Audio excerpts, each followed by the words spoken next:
This video I will tell you that how to fix Snapchat account is compromised. Like if you think that your account has been hacked, then how you can actually fix it. Okay, so we don't need the Snapchat application here. We will tap on the internet and we will search for Snapchat support forum, and we will tap on the first link here and then wait for it to actually open up. So we will tap on the first reason here, which is I think my account was compromised. We will tap on this one here and it will show you some options here.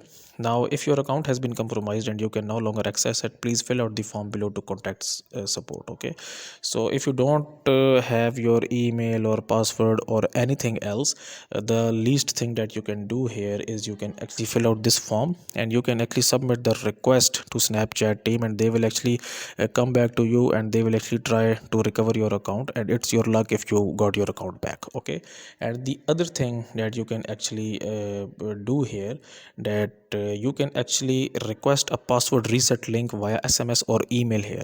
So the email that is associated with your Snapchat account, that is in your Snapchat account, if you have access to that specific email, you can actually request the link from where you can actually change your Snapchat account password. Okay, so you will tap on this here option here, and then you just have to enter the email that is associated. Okay, so you can try both. You can actually use the phone number or your email here, and the Snapchat team will actually send you the link here, and when you click on that link, you will actually get to change the password, and then you will recover your account. So guys, if you find this video useful, kindly like this video and subscribe to my channel, and I will see you in the next video.